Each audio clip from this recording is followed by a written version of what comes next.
it says stop the violence. No, on the back of the shirt it said armed with what? Armed with understanding, armed with knowledge. I was going to say love. No, armed with something. Still, I'm like, what? Armed with intelligence? I don't know. You saw it. I didn't see it. I don't know. You're supposed to remember this stuff. It's on sickbias.com. So, well, go. Everybody who's listening, go ahead and check that out. Right. So, Drudge. You just teased him. I did. Fox News. Fox. What does it say? Drudge? Did you lose your place? No. Fox News report says Donald Trump 43%. Okay. Cruz 27%. Rand Paul 13%. No, wait a minute. Was this the question? Who won the debate? Correct. Okay. I actually checked the polls. A poll. I don't know which one it was. Immediately following the debate, like minutes after the debate was over. I got a Lutz. Okay. Lutz. Well, the one I saw group study. I'm looking, and they aren't in order. So the first one was Cruz or something, and I didn't know they were not in order. So I thought, oh, did Cruz win? But it said like 12% or something like that. Right. So I'm reading down, and Lindsey Graham 0.00. And then towards the bottom, there's this giant column that's sticking out horizontally, and it was Donald Trump, 56%. But they didn't put 56%. They didn't put it at number one. They put it at the bottom. Oh yeah, it was at the bottom. Okay, so the Fox poll is calling it 43 Trump, Cruz 27, Rand Paul 13. Every single other person was below 2. Okay, that's 2%. Below 2. Everybody's below 2. So you know what that means? That's literally the people who are just kind of following them around the country. How about a Blaze poll? The Blaze. Well, okay, for those of you that don't know, this is going to have a bias to it. This is a Glenn Beck Kool-Aid drinking. Yes. People who do not follow Glenn Beck unless they're really far right, conservative, libertarian type people, either you're a Glenn Beck follower or, I don't know, you just stumbled on it as a conservative. I just don't see some liberal going out of their way to do this. No, to participate. Right, just stay away from. Right, they wouldn't try and fake the poll out. Is that what you're trying to say?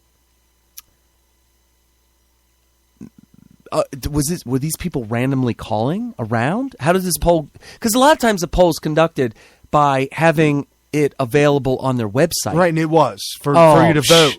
For you to vote on the Blaze. Right. Yeah. So I went there. Okay. The only way to see the numbers is to vote. Okay. So I had to vote for somebody. So you voted for somebody you thought was a good vote? Right. Okay. So the Blaze's poll number, who they thought won the debate, Cruz at 39. Of course. Trump at 36. That's close. It's real close. I'm shocked that many people who would vote for Trump still watch the Blaze. Yeah, still go to the Blaze. Right. Okay, so Rand Paul at 12, which is about the same as the Fox poll. Rubio at 5. Carson at 3. Fiorina and Chris Christie. Fiorina had a terrible debate. Oh, dude, I've got. Did you watch the whole debate? I've got sound clips. She did so bad. Yeah. So, let's see, Cruz, Christine, and Jeb won.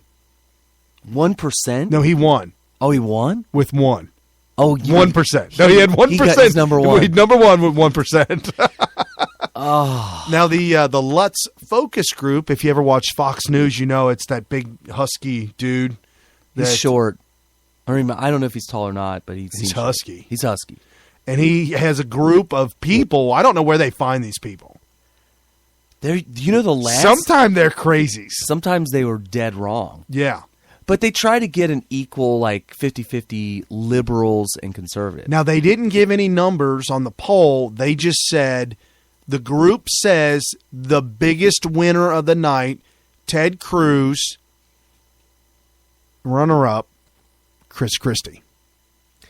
You know, I watched the whole debate from beginning to end, and if you were going to be really honest, I could see where they would come up with that. First of all, Cruz had Did you hear what Rush said on? It's either Wednesday, Thursday, one of those days. He said Cruz did outstanding. Wow. It must have been Wednesday Yeah. because it would have been the day after the debate. Correct. On Wednesday, Rush said he thought that Cruz did outstanding. It was probably the most glowing, positive review for a debate performance at a Rush that I've ever heard. Wow. Yeah, nice. he said he thought he did. So, and don't get me wrong, I think that Ted Cruz is very qualified. Yeah, and I personally thought out of all of them, he probably did the very best out of everybody.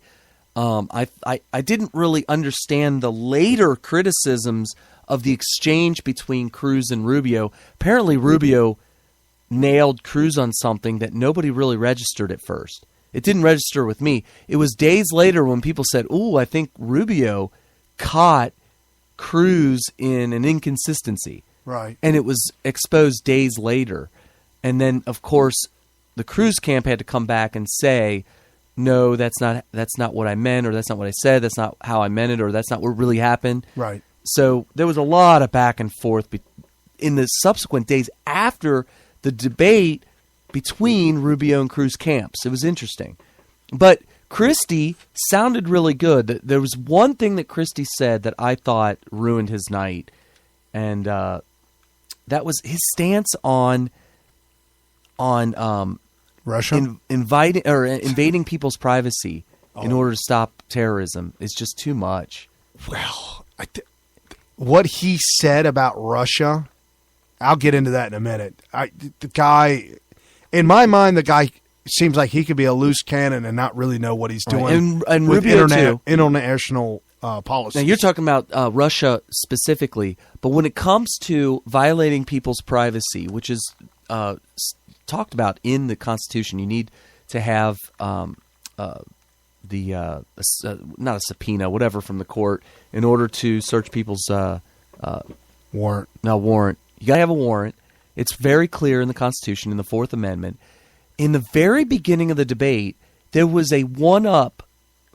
People were trying to one-up each other back and forth over who's going to do the best job and be the most aggressive at violating everybody's Fourth Amendment. I'm not kidding. Right. I am right. not exaggerating. Right. And it was between Christie, Jeb, and Rubio. Those three were one-upping each other over who can violate the Fourth Amendment the most best. Egregiously. Yeah. Right. And I think it was finally Rand Paul that spoke up and interrupted everybody and said, "I cannot believe what I'm hearing." Wow. And by the way, so she just sounds like a pipsqueak. They were saying that the Chris Christie came off and sounded strong and like he had leadership. But he always does. In every debate, he does do a good job at that, sounding authoritative. But where's the substance? Well, the problem with him is what you're about to say about Russia. It's like eating donuts. There's no substance. Substance to there's eating. A lot of substance. There's a lot of it. Not healthy. Oh, right. So Chris Christie, stop eating donuts. Krispy Kreme. Krispy Kreme. That's our nickname for him. If you hear us refer to Krispy Kreme, we're actually talking about a person. Right. From New Jersey. So Rand Paul, quote, this is what Rand Paul said, quote, if you're in favor of World War III, you have your candidate. And looked right at Chris Christie. Yeah. I didn't disagree with him when he said that. Here's what Chris Christie said earlier, and that's what made him say this. Chris Christie said, not only, this is about the shooting down a Russian fighter jet, he said, not only would I be prepared to do it, I would do it. I would talk to Vladimir Putin, and I'd say to him, listen, Mr. President, there's no fly zone in Syria. You fly in, it applies to you. Yes, we would shoot down the planes of Russian pilots if, in fact, they were stupid enough to think that this president was the same feckless weakling we have in the Oval Office right now. Okay, I hope that if Christie ever gets to be president, that he was just kidding. There's a bunch of reasons why. In the debate, it was pointed out, I can't remember whether it was Rand Paul or Marco Rubio, but one of them pointed out that we're talking about Syria here. Syria has given Russia permission in the past to fly in Syrian airspace. The president Bashar, the president of Syria, is the president of the country of Syria and has given Russia is permission. working with Russia. He's like, oh, you come save my country. Oh, I like much you. And so he's like, good, we're down, bro. Literally, Russia has installed multiple air bases in Syria. I didn't know that. Russia has air bases in Syria. Yes. So the idea of making it a no-fly zone, America doing that, American president doing that, and then enforcing it by immediately shooting down Russian planes for violating it. Oh my gosh! This sounds also stupider now than I thought it was. This is also being backed by the United Nations and everybody in the United Nations. Okay, so they were right when they said Chris Christie is nuts and that he's just going to cause World War III for no reason. Right. So ex-governor George Pataki and Senator Rick Santorum would also impose a no-fly zone and shoot down Russian planes that if it violates it. Governor John Kasich from Ohio, and we do not claim him, said, it's time we punch the Russians right in the nose. You know, he sounded like his voice cracked. When he said that, his voice cracked. He sounded, you know what he sounded like? He sounded like that kid that's been bullied for so long. And this was the moment that he was standing up and he wasn't 110% sure of what he was doing. Right. That's what it sounded like. It sounded this is the first time I can stand up. Let me get it right. You know what? You know what? I'm going to punch you in the nose. That's exactly what it sounded like. It sounded just like that. He's practically hyperventilating. I'm not kidding. That's exact. And when I heard it, I said, that did not come out the way he wanted it to come out. It sounded so bad. Oh, where is the soundbite, Mr. Producer? Wow. So I'm going to have to go to commercial time breaks. that we... No, just put Kasich, punch, Russia, nose. I'm the master of Google. And click on video. Or actually, it doesn't matter. You guys, can you guys see this? I don't know. Is the Ditto cam on? The Ditto cam is on and running hot today. Just go to Sick Bias and make a small donation. And for the Russians, frankly, it's time that we punch the Russians in the nose. They've gotten away. Did you hear that? Yes, Rewind. Stand up against them. Oh, hold on. The Russians. Okay, not only do we hear, listen to how he kind of goes on like a little, just a little. He almost cracks his voice like 6 times. Right, he's about ready to cry. Yeah, he is. And for the Russians, frankly, it's time that we punch the Russians in the nose. They've gotten away with too much in this world, and we need to stand up against them, not just there, but also in Eastern Europe, where they threaten some of our most precious allies. Let's continue with... Dude, he's crying. He sounded like he was about to cry. I didn't want to have to come to this, but I'm going to punch you in the nose. That's what it sounds like. Oh, so painful. That was very painful to listen to. Chris Christie proudly proclaims he'd start World War III. Did he really do that? Did he double down? I love that. He doubles down. Chris Christie. I just don't get... Oh, this is... Okay, no. This is... Oh. What's his face? Somebody trolled you. No, it's... What's his face? What's that... I don't know. What's the name of the channel? Never mind. Yeah, it doesn't even matter because they're a bunch of goofballs. I don't even... They're no good. Right, we don't stoop to that low level here. Not to goofballs, we don't. No. So, wow, that's just a shame that Kasich... Did you hear the way his voice cracked? Lost it, man. Oh, it did not. It sounds a lot better when you read it. Go ahead. Are you going to read it? No. Oh.